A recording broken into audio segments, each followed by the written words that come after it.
This is the first of 100 wells we're gonna build in this video. Oh, water!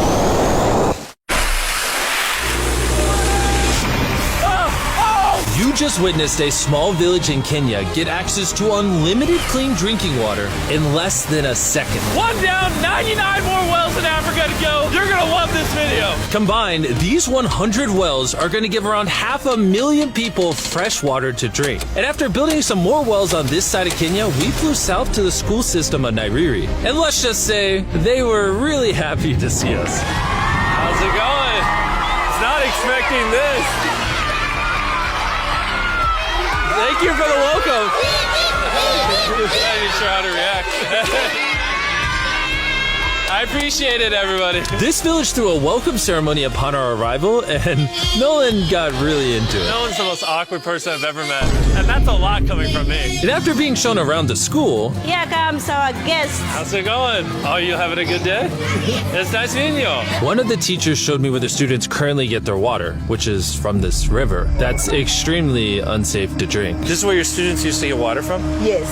This is crazy. Yeah. You know, students complaining of infections like typhoid because this is the water we've been using, so we try to treat, but you see, look at it, you know, but at the end of the day, life has to move on. You have to get some water anyway. This situation is obviously extremely sad. These children's lives are being limited and sometimes cut short from being forced to drink unsafe water. But at least for this village, we're gonna put an end to it right now. I don't think this John's gonna fit. I'm a big head. Let's see if we can find some water. Whoa, whoa.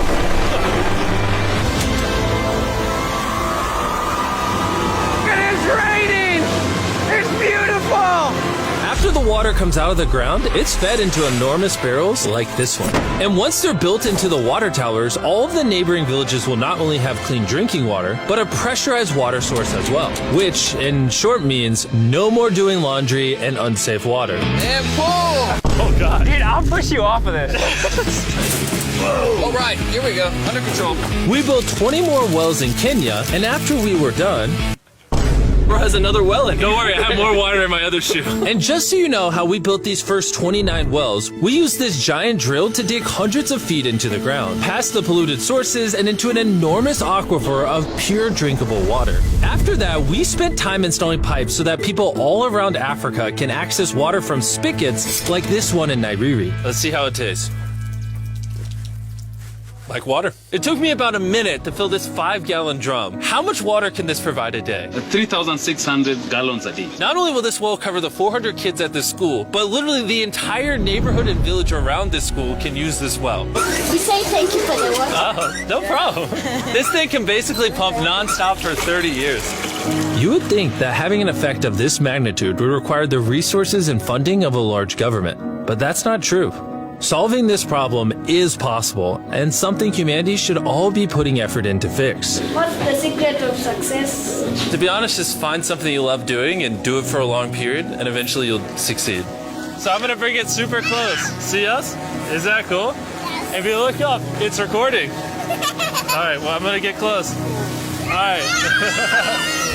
Yeah, you can see yourself. We were also able to install a well for this village, and these 12 other villages. And while we were finishing these wells, we were also able to update one of their schools with brand new computers. How are they liking it? They like them. Glad to see it turned out well. And we also updated the classrooms with new furniture, installed shelves and filled them with new books, donated a soccer ball for every student, and even put modern whiteboards and projectors in all the classrooms. Do you guys like the projector? Yes. We were using a chalk and then a lot of dust, but today everything is clean. We truly appreciate it. No problem. It's the least we could do. But then when we flew out to the site of the 45th well, we realized this community had it even harder. Every time they need to get water, they need to take a treacherous mile-long hike through the jungle. And that mile-long hike also happens to be on a giant mountain. I wake up very early, about 4 o'clock, so that I can fetch water for the school. We are not safe fetching water here. That place is very slippery. Chances of getting an injury is very high. So while we worked on their well, the community community took me to see how they currently source their water. You guys would have to make this trip how many times a day? 2 times. 2 times a day. Oh, wow. So a typical student would carry something like this? Yeah.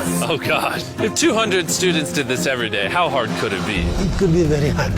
Oh, boy. Dang, this is very steep. We're just walking down this mountain forever. Every day. It was actually surprising how difficult this hike was. And these people go through all of that just to get to this spigot. That's water is still unsafe to drink. This is where you guys get your water from normally? Yes. And filled with water, these jugs can weigh up to 40 pounds, which is insane for these children to be carrying up this mountain. The ladies can carry 2 of those. Oh. I totally can as well then. And as soon as these jugs were filled, it was time to head all the way back up. Hurry up, let's go. He's not even sweating or anything. I got it. And now, instead of spending hours a day for unsafe water, their new well is only 10 feet away from the school. So, they can just fill it up here now. I'm too tired. And so we were on our way to the next village where we built our 46th well, but we ran into a little problem. We found out that this village is divided in half by this huge, dangerous river. It may not look like much now, but when the rainy season comes, the water comes up this high and literally swallows this bridge. And why this bridge is such a big deal is the village is over there, the hospital and schools are over there, so they're crossing this bridge multiple times a day. Despite how dangerous this bridge is, it's their only option. This river, when it is swollen, it can sweep away people, students, or even animals. In the recent past, we have lost about 3 people trying to cross this river. This loss of life is insane and absolutely unacceptable. The moment we heard about this, we knew we had to help. So while we started work on a new bridge that would let them reach their well, we then traveled over 2,000 miles from Kenya to the country of Zimbabwe.